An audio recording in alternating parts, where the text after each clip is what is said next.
é o Evangelho segundo Jesus, o Cristo. É o Evangelho, a boa nova para todos os povos, para todas as criaturas. É a boa nova de redenção para toda a criação. E hoje eu lerei na carta de Paulo aos Efésios, no capítulo 6, a partir do verso 10, que diz: quanto ao mais, sede fortalecidos no Senhor e na força do seu poder, revestivos de toda a armadura de Deus, para poderdes ficar firmes contra as ciladas do diabo, porque a nossa luta não é contra carne, sangue, só representações físico-orgânicas. A nossa luta transcende o nosso encontro histórico visível de mamífero com mamífero, de Homo sapiens com Homo sapiens. A nossa luta transcende os embates daquilo que nos caracteriza como seres de guerra, de inveja, de amargura, de confronto, de competição, de posse, de desejo de propriedade e domínio. A nossa luta viaja por dentro disso, mas transcende a isso. Não é contra a carne e contra sangue apenas, e sim contra principados e contra potestades, contra os dominadores deste mundo tenebroso, contra as forças espirituais do mal nas regiões celestes. Aí ele diz: tomai, pois, toda a armadura de Deus para que possais resistir, aguentar o tranco no dia mau, e depois de terdes vencido tudo. Não é mais ou menos, é um poder que capacita você, na graça de Deus, a aguentar o dia mau e vencer tudo. Não se está falando de um treinamentozinho para ter bom ânimo e pensamentos melhores. Isso ajuda sempre. Mas aqui o buraco é infinitamente mais em cima.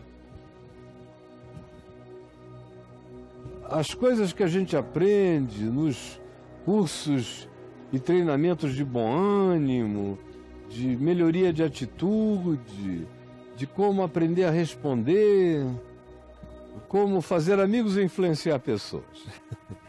Isso tudo habita a dimensão da carne e do sangue, do treino humano.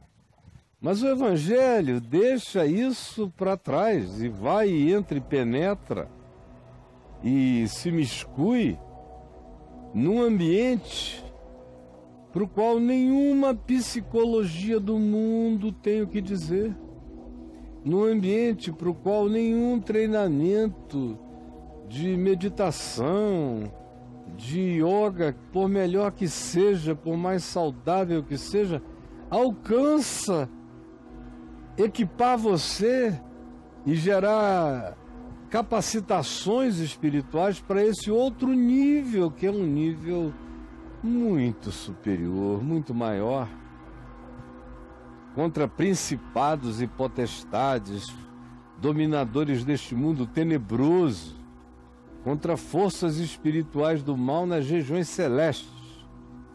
O que Paulo quer dizer quando está falando disso?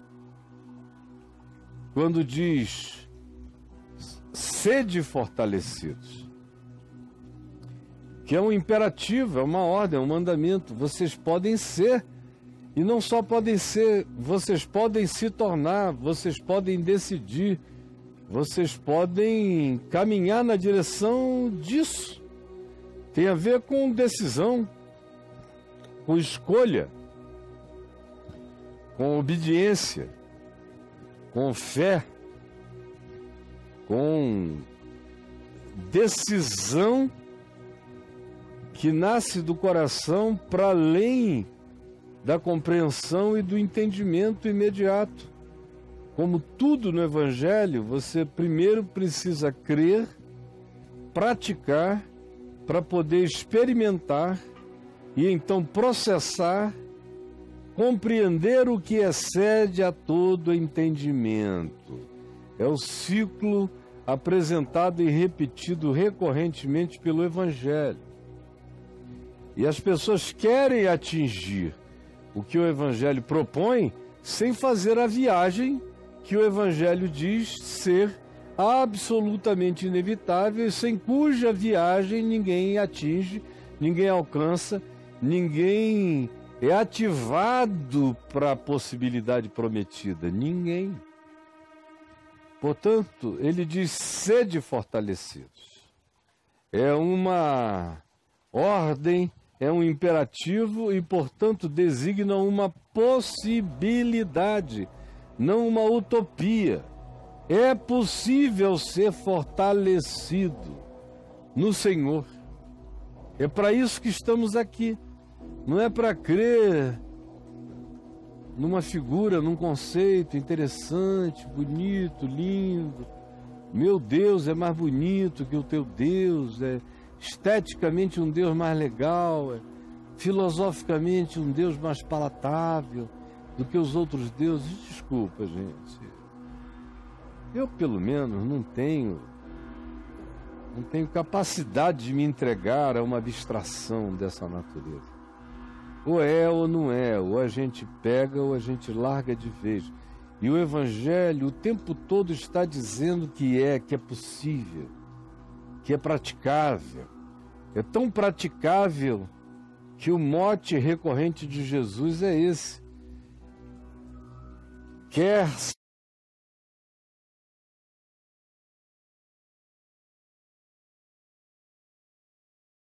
será e experimentará que esta palavra é verdade. O resto é para cursinho de seminário, é papo furado, é para você escrever sobre Deus, é para se divertir fazendo poesia abstrata ou qualquer coisa assim.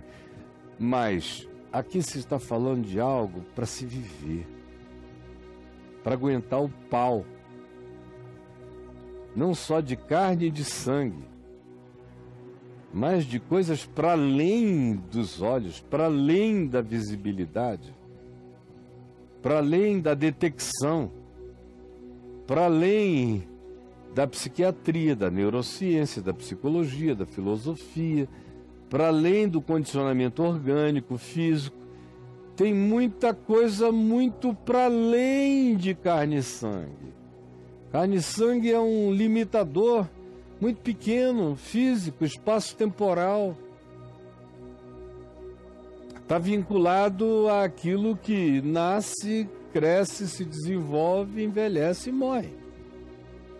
Tem a ver com o ciclo biológico. E aqui Paulo diz que tem alguma coisa que está para além da biologia.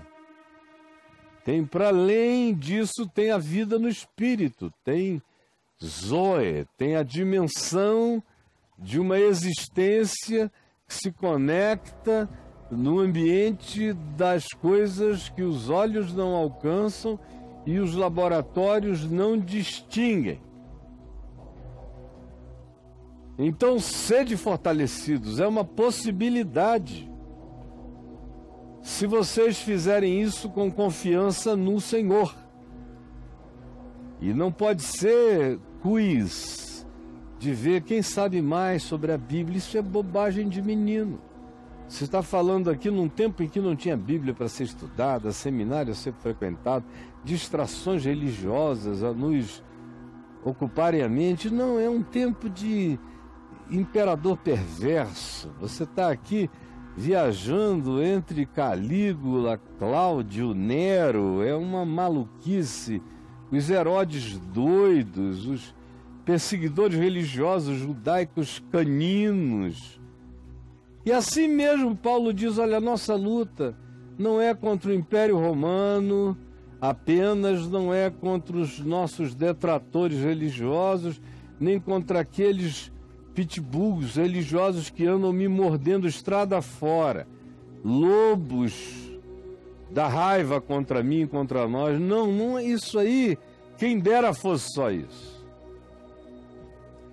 Mas a luta é muito maior, por isso sede fortalecidos para um embate que transcende a programação neurolinguística, os treinamentos, os ensinos de positividade, que são úteis, mas chega um nível em que eles encontram seu teto.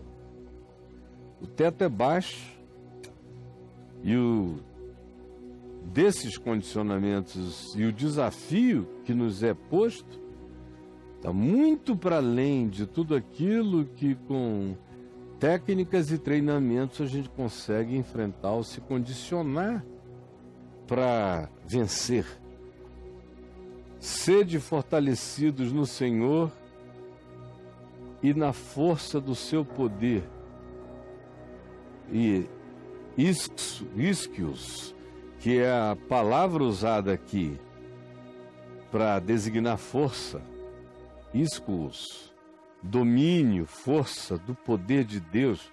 Vocês precisam ser fortalecidos no poder, nesse poder divino que pode ser ativado em vocês.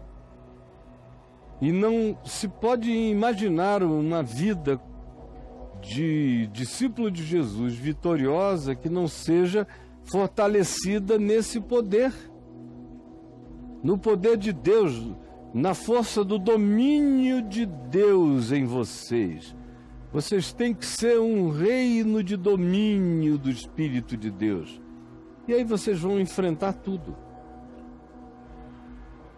Portanto, se revistam. Há equipamentos, há preparações, há discernimentos, há conhecimentos, há atitudes, há decisões que têm que ser assumidas, pois elas são equivalentes a armaduras a serem vestidas. Há um poder a ser acrescentado. Você não é enviado nu para o mundo. Você é enviado vestido e armado em dimensões que dão a você um poder de enfrentamento e de invulnerabilidade, a menos que você se vulnerabilize pelo medo, pela culpa, pelo pecado, pela distração, pela não percepção do nível da verdadeira dificuldade a ser vivida. Portanto, revestivos de toda a armadura de Deus. Aqui há uma diferença entre o homem que anda nu pelo mundo, lutando contra a carne, contra o sangue, com os instrumentos de carne e sangue, com astúcia, com estratégias, com treinamento de como provocar o outro, para o outro chegar mais perto de fazer o que eu desejo. Como tudo isso que vocês aprendem nesses cursos de como se tornar um indivíduo emocionalmente superior, como ser líder, tem mais cacique do que índio nos treinamentos oferecidos, nas falácias propostas, mas você só está, na melhor das hipóteses, recebendo um treinamentozinho para lidar com carne e sangue, as contingências humanas, psicológicas e do comportamento social. É útil? É útil. Desde que você não imagine que a vida acaba aí, porque está longe de acabar. Tem outros mundos, tem outras camadas, tem outras dimensões, tem outras provocações, tem outros adversários, tem outros arcabouços de poder, tem infinitamente mais entre o céu e a terra do que supõe a sua vã filosofia, a sua vã teologia, a sua vã psicologia. Tem muito mais do que dá para perceber. Portanto, revestivos de toda a armadura de Deus, para o quê? Para poderdes. Olha como é são verbos de poder. Sede fortalecidos na força do seu poder. Revestivos é uma outra decisão. Eu me revisto, eu tomo posse pela fé de toda a armadura de Deus com a finalidade de poder ficar firme, contra as ciladas do diabo. Então, para além dos poderes políticos, econômicos, sociais, das contingências e das conjunturas ou das dificuldades estruturais desse mundo, há muito mais a ser vivido do que dá para ser compactado num pacote ideológico ou numa proposta política. Pobrezinhos de vocês, estão no Mobral da consciência espiritual se imaginarem que as coisas se definem no âmbito dessas pequenezas apenas. Por isso, revestivos, decidam vestir toda a armadura de Deus, para poderdes ficar firmes contra, não é se defendendo, é ficar firme contra, é não ter medo de cilada do diabo nenhuma. E é literalmente no texto grego o que está dito é para poderdes ficar firmes contra os métodos do diabo. Cilada aqui no texto grego é método, é metodologia do mal presente no mundo, no sistema. E tem que ser assim, com essa consciência, nesse nível de percepção espiritual e com essa decisão de fé. Por quê? Porque a nossa luta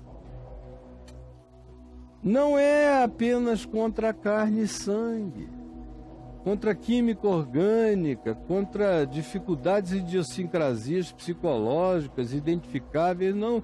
A nossa luta está para além disso. A nossa luta está presente também nessas dimensões, tanto quanto as transcende imensamente mais. Não é contra carne e sangue, não é contra adversários físicos, políticos, ideológicos, religiosos, está para além disso tudo. E sim, a verdadeira luta, Paulo diz, e sim, não é contra isto, e sim contra. Aonde o bicho pega é num outro nível. Aí Paulo diz, é contra arcanjos, anjos e arcanjos do mal, presentes, esses arcanjos, na tentativa de controle político das hierarquias nacionais.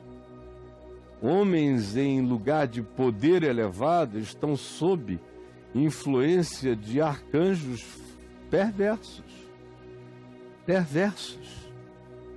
Na visão de Paulo, além do que a gente podia designar como poder humano político, tinha antes disso, superiormente a isso, forças espirituais do mal.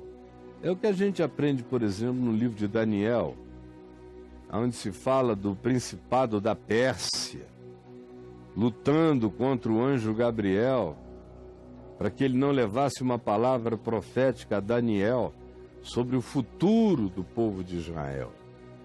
Ou no livro de Daniel se fala de Miguel, o príncipe do povo de Israel, um arcanjo, que veio em socorro de Gabriel numa luta espiritual, numa dimensão e numa camada que não acontece em campos de batalha desse mundo, que não caem sob o poder das nossas visibilizações. Esses são principados e potestades. Texto grego é exousia, que designa poderes em si, que vão desde forças espirituais, que algumas delas existem sem nenhuma pessoalidade, existem como poderes energéticos, poderes psíquicos, coletivos, adensados sobre a sociedade humana, poderes exousias, contra também os dominadores deste mundo tenebroso. Aqui são os dominis, são os déspotas da política, os que dominam, usam, manipulam, marionetam e induzem os representantes de carne e sangue do poder político. Ontem, reunião da ONU, vocês estavam ouvindo só os representantes dos países falarem? Eu estava vendo, além deles, principados, potestades e dominadores deste mundo tenebroso, botando na mente, na intenção coletiva de muitos desses representantes políticos, sentimentos da pior natureza, espalhados pelo mundo. Não só entre potências baixas do médio clero como nós, mas entre as superpotências. Vocês não têm ideia, vocês acham que tem que haver uma macumba na Casa Branca para algo descer lá? Aquilo ali é magia negra o dia inteiro, é mentira, é tentativa de engano, é assassinato pontual, são decisões que mexem com a vida humana, assim, encanetadas de raiva e de frustração. Amalucados e forças invisíveis induzindo esses loucos o dia inteiro e piorando quem eles próprios são, e embora já sejam horríveis, ficam piores. Nossa luta é contra as forças pneumáticas do mal, forças intangíveis do mal. Não há medidor de nenhuma natureza para sentir a presença deles. Eles são sutis, são pneumáticos, são espíritos, são indetectáveis. E são forças malignas. Das camadas superiores, aqui chamadas de regiões celestiais, para designar não algo positivamente, necessariamente positivo. Regiões celestiais em Paulo podem ser positivas e negativas. No caso aqui, ele está falando, usando uma linguagem contemporânea, nossa luta são contra todas essas forças que habitam dimensões espirituais superiores a nós. Por quê? Por quê?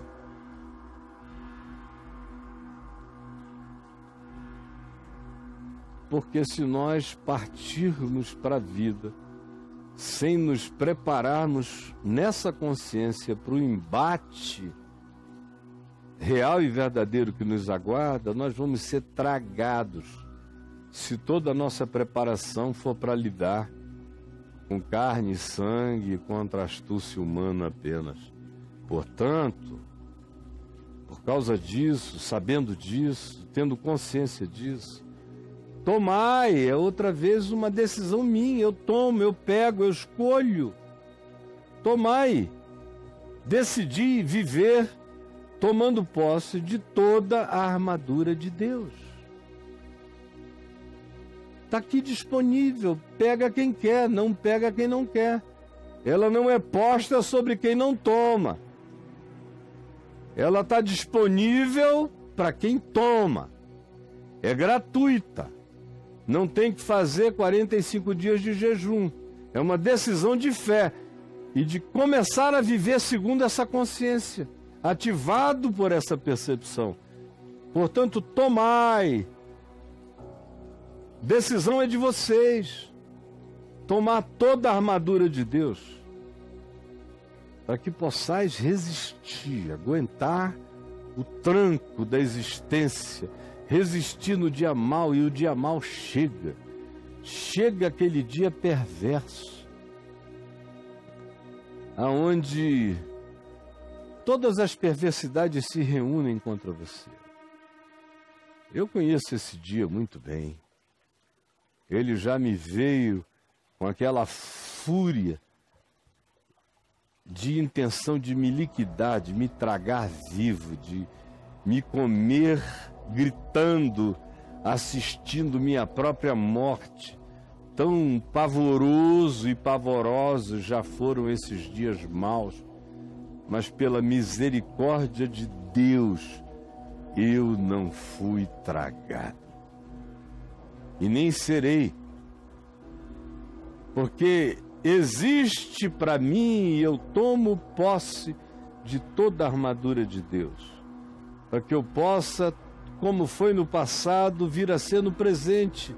No passado eu já aprendi o que é para essa luta sem toda a armadura de Deus e sair muito machucado. Agora eu não tenho nem por que brincar com isso. Eu sei como o dia mau é infinitamente maior do que nós. E ele come a gente vivo. E ele chega para todos com aquele poder de convergência inexplicável de todos os males caindo conjuntamente sobre a sua vida. Tomai toda a armadura de Deus para que possais resistir no dia mau e permanecer inabaláveis. A promessa é essa, que existe um poder para a gente resistir, se a gente tomar posse, se a gente se vestir. E com esse poder a gente atravessa tudo.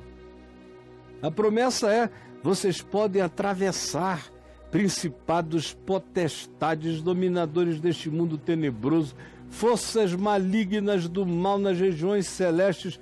Vocês podem, tomando a armadura de Deus, enfrentar todo e qualquer que seja o dia mau e permanecerem inabaláveis.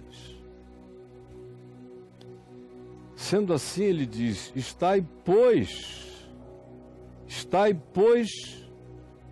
sabendo que é assim a luta e que é assim a possibilidade de poder, estai, pois, firmes,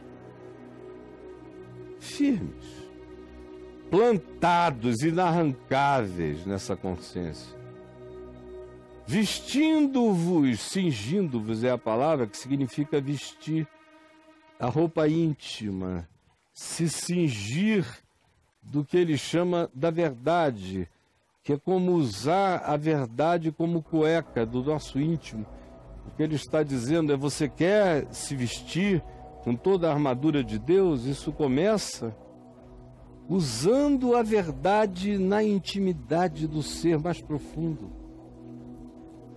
A imagem que ele usa é da vestimenta romana antiga, do pano amarrado como cuequinha pequena debaixo da armadura, para proteger as intimidades do indivíduo. Vocês tomem a armadura de Deus e o primeiro passo é vistam-se da verdade no íntimo, na consciência.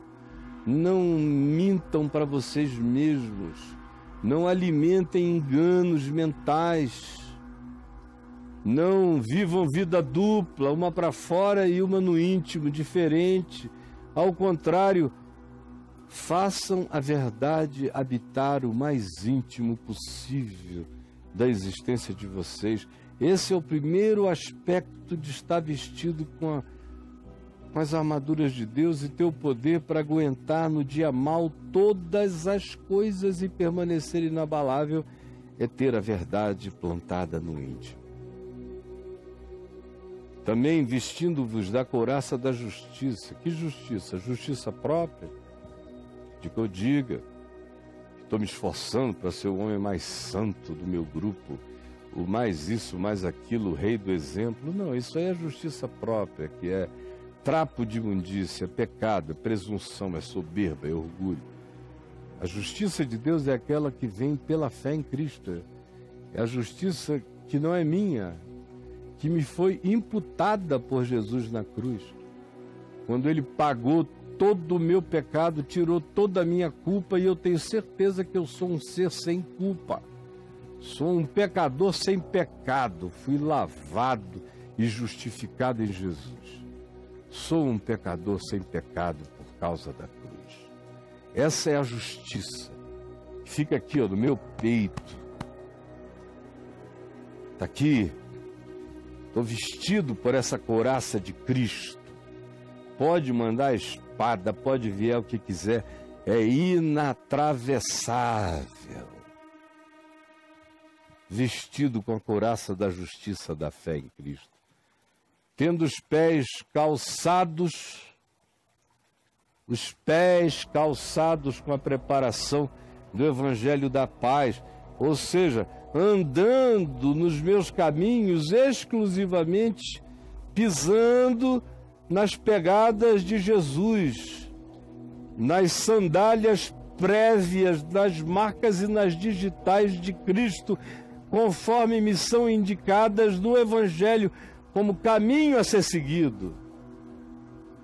Eu calço esse caminho, vivo, ando por ele, o Evangelho da paz, me preparo nele, me coloco em estado de prontidão, de preparação, de responsividade, ou seja, me calço de tal modo que eu aprenda a responder à vida não com carne, sangue, ódio, raiva, amargura, vingança, mas me preparo para responder à vida com o Evangelho da paz, com a mente de Cristo, com o ensino de Jesus.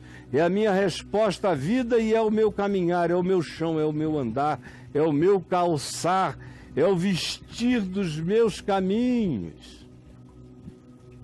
Calce os pés com a preparação, com a prontidão do Evangelho da paz, para que ele esteja em estado de prompting em vocês, essa capacidade de se tornar uma resposta instintiva e instintual, que o Evangelho vire um chão de um caminho natural para vocês, é o que se está dizendo, e aí vocês vão estar preparados para todo dia mal. Além disso, embracem sempre, o tempo todo, ininterruptamente, sem intervalo, sem prazos para dúvidas, embraçando sempre o escudo da fé, sempre. Não tem parênteses para dúvidas. Aí você diz, Caio, isso não é meio inumano? Mano, eu realmente não sei, porque eu me considero um ser humano. E não tenho nenhuma dificuldade para viver assim. Nenhuma. Embraçando sempre o escudo da fé. Que fé? A fé de Jesus, a fé no Evangelho, a fé que Jesus me ensina a ter e a praticar. A fé que não é só um crer, mas é uma manifestação de um crer que se manifesta como fidelidade, é um crer que se transforma em obediência, é um crer que se transforma em convicção, é um crer que lança fora o medo, pela convicção do amor de Deus em meu favor. Pessoalmente falando, de todo o meu coração, eu quero lhe dizer, nesses 45 anos, isso não tem sido complicado. Eu simplesmente me suicidei. Quando eu me converti, eu abri mão das minhas próprias lógicas pessoais, eu morri. Então, quando você morre em Cristo, ao nascer nele você morre, tudo mais passa a ser simples. Só não é simples para o cara que não morreu, que está nessa briga todo dia. Será que é verdade? Não é verdade? Quero uma prova, preciso de uma apologia, de uma demonstração. Onde será que está? Vou ouvir alguém, quem sabe esse consegue me provar isso melhor ou aprofundar. Eu nunca tive isso. Eu ia me suicidar aos 18 anos mesmo, não estava brincando de existir. Me converti e me suicidei. E pulei de cabeça nesse oceano do amor de Deus e da fé. E como já estou morto, não tenho o que temer, também não tenho o que duvidar. Os mortos não duvidam. E é só nessa condição que você pode tomar o escudo da fé e andar sem dúvida. Se você tiver morrido para os conflitos da sua necessidade de autodemonstração racionalista sobre o significado da sua fé. Aí você ainda está no mundo dos meninos, de carne e sangue, da academia, da filosofia. O Evangelho deixa isso para trás. E aí quando você dá esse passo, você começa a descobrir que abraçar e embraçar sempre o escudo da fé é natural. Eu não consigo nem sair, assim como eu não consigo entrar no carro sem botar o cinto de segurança, eu não consigo viver sem o escudo da fé, já está em mim. Olha, eu já estou andando com essa minha bolsinha aqui há uns 5 anos, 4, 5 anos, eu não sei a lugar nenhum sem a minha bolsinha. Imagina se eu, depois de 46 anos, todo dia, vou saber ir a algum lugar sem o escudo da fé, ou viver sem isso. Para mim não dá. É como virou tão natural quanto ter braço esquerdo, direito, perna. Virou extensão da minha consciência, da minha convicção. Esse estar sempre embraçando o escudo da fé, com o qual e só com ele eu consigo apagar, não alguns, mas aqui diz todos os dardos, as setas, as flechas inflamadas, incendiadas e envenenadas do maligno. É com essa fé, é pronto nela que pode vir o que vier, é só bater e quebrar. Quebra tudo na fé. Agora veja que poder que está sendo oferecido. Como isso está para além de todo treinamento mental possível. Isso tem que se desenvolver exclusivamente por causa da fé que transcende o entendimento e que mergulha você na pacificação dessas certezas de que isso tudo é seu e ninguém tem o poder de tirar se você crer e se apropriar na prática da fé, na prática da palavra, onde tudo isso vai crescendo em concreção real e vai se tornando atavicamente vinculado a você, até que se transforma numa extensão do seu ser. E você apaga todos os dardos inflamados do maligno. Tomai também o capacete da salvação. Cuidem da mente de vocês. Não entreguem a mente a um estado de dúvida, porque quem anda em dúvida terá uma mente perturbada. O capacete da salvação é aquela certeza que eu tenho de que está tudo feito e consumado em meu favor, eu não preciso andar revirando culpas passadas, mexendo em lixos antigos, ou aceitando contas enviadas pelo inferno para mim, nem pelos homens. De nenhuma natureza está rasgado, consumado na cruz.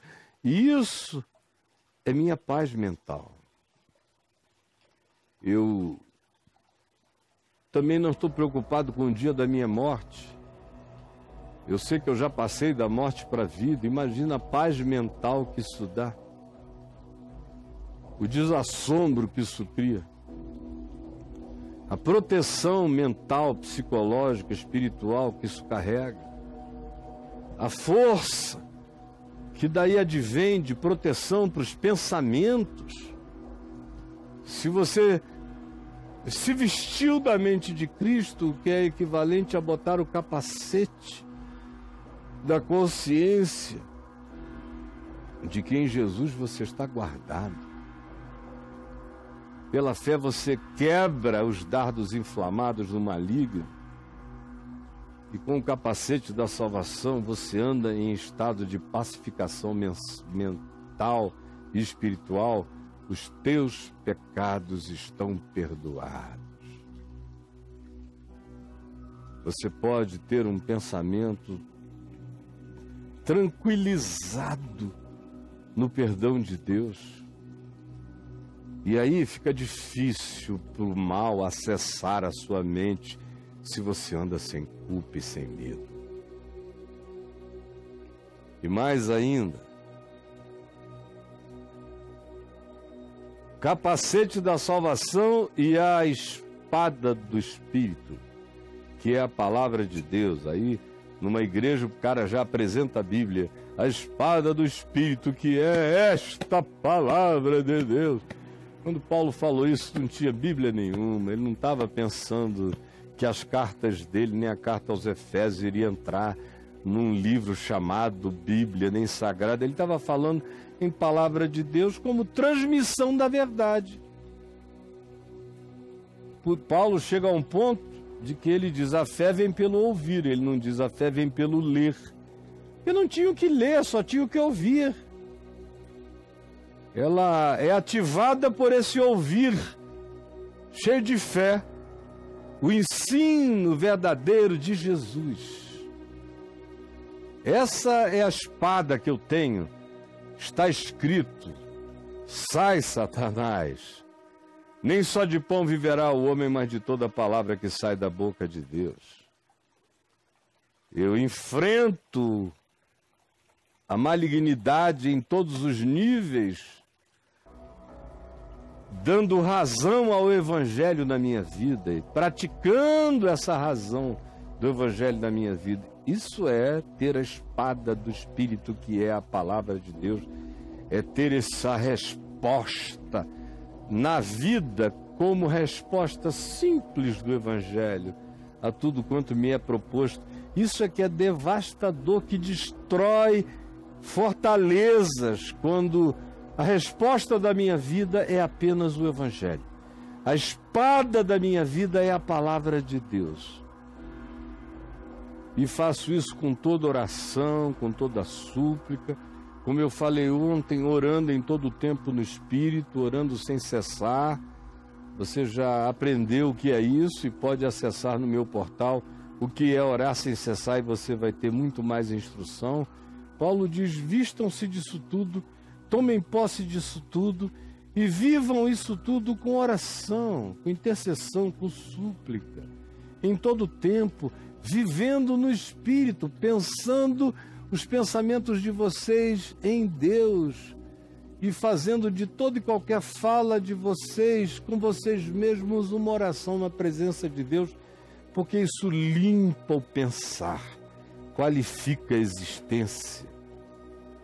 E façam isso tudo com toda a vigilância, com toda a perseverança, com toda a súplica solidária em favor dos outros também. E não esqueçam de mim nesse processo inteiro, porque eu sou um embaixador de Cristo Jesus no meio das circunstâncias aprisionadas nas quais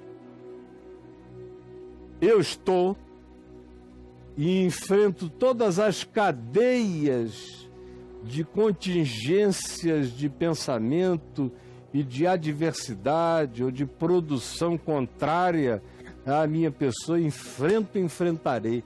Assim, venha dos homens, venha de onde vier. Agora, não dá para dizer que o Evangelho é uma coisa, para a gente crer, cantar domingo, recitar uns salminhos e sair por aí, garantir alguma promessa boa de Deus para a gente dando um diziminho. Isso aí é coisa para creche do retardo. O Evangelho está chamando a gente para algo que vai para além da maior inteligência, da maior força ou da maior contingência humana. Está chamando a gente para saber que a luta acontece em dimensões invisíveis, que as verdadeiras tomadas de decisão acontecem com essa consciência espiritual. Quando eu tenho essa consciência, eu não sou dominado pelo mundo espiritual e ganho poder para atravessar carne e sangue em todas e quaisquer que sejam as suas obstaculações. Ativa algo em nós o Evangelho, e se não fizer, se esse poder de Deus não se manifestar, e se não houver algo que não nos torna seres minerais, nem super-homens, não. Isso tudo só é possível se a gente viver no quebrantamento do amor. Porque sem amor, nada disso é verdade, nada disso é real. Vocês vejam como tudo isso começa. Começa com Paulo dizendo: maridos, amem as esposas. Depois ele diz: esposas, sejam submissas, no sentido de que vocês sejam aquelas que dão suporte suporte a vida dos maridos de vocês. Isso num tempo em que a mulher não tinha nem voz, nem ver, nem nada. Se fosse hoje, Paulo diria: maridos, amem as suas mulheres de verdade, como Cristo ama a igreja. E vocês, mulheres, usem todos os dons e talentos de vocês em apoio, em ajuda, ou mesmo liderando o processo familiar, se o seu dom for dessa qualidade, dessa característica. Mas marido e mulher, se amem. Amem-se, porque amar faz tudo se tornar natural entre vocês. Quebram-se as hierarquias de poder mundano, de carne e de sangue, de homem sobre mulher. Isso é mundanidade. Isso aí vem ainda dos primatas e da evolução darwiniana. Em Cristo Jesus não há homem nem mulher quando a gente vira gente grande. Isso tudo que eu li aqui, ele falou ensinando os patrões a tratarem bem seus empregados com respeito, com amor, com decência, com dignidade. Ensinando os empregados, naquele tempo escravos, a respeitarem os seus patrões, até mesmo aqueles que não fossem legais, mas cumprirem o seu papel como se estivessem servindo a Cristo e não a homens. Esse é o contexto antecedente, que desemboca nisso: sede fortalecidos no Senhor e na força do seu poder, implicando em que não existe nenhuma dessas armas. Não existe verdade no íntimo se eu não tratar meu próximo com respeito, amor e dignidade. Não existe couraça de nenhuma justiça em Cristo se eu faço acepção de pessoas e julgo e me vingo contra o meu irmão. Não existe nenhuma espada do Espírito, nenhum escudo da fé, nenhum capacete da salvação, nenhuma preparação do Evangelho, se isso tudo não for vivido com amor, de modo que são as relações da minha vida que validam as minhas escolhas de fé, porque não é possível que eu diga que consegui tomar posse de tudo isso que me é mandado tomar posse, enquanto eu odeio a minha mulher, eu desprezo o meu marido, eu trato mal meus empregados, e os empregados cristãos se aproveitam em estado de dissimulação dos seus próprios patrões. Não é possível. Nossa luta não é contra carne e sangue, mas o campo de manifestação da nossa obediência espiritual é aqui, em carne e sangue, na sociedade humana, onde o meu próximo existe, onde eu manifesto as realidades espirituais que estão para além de carne e sangue, mas que tem que ser manifesta no palco do encontro humano todo dia. Quem não entendeu, veja mais 10 vezes que vai compreender, mas eu não vou repetir de novo. Senhor Jesus, eu sei o que eu estou dizendo em Ti, porque é fruto da Tua convicção e da Tua paz em mim. E não é uma paz de ontem para hoje, tem sido a Tua paz em mim. Nos últimos 46 anos eu tenho sido pacificado nesse amor. Já atravessei muitos dias maus e Tu não me deixaste, mesmo quando eu fui infiel, Tu permaneceste fiel, porque Tu não podes negar-te a Ti mesmo. E eis-me aqui de novo, há muitos anos de novo, e de novo, e de novo, reassumindo tudo aquilo que Tu deste para minha qualificação, proteção e vitória em todos os ambientes e camadas desta vida. Eu te peço que isso esteja sendo plantado pelo Espírito como consciência em cada um. É o que eu te rogo em nome de Jesus. Amém e amém.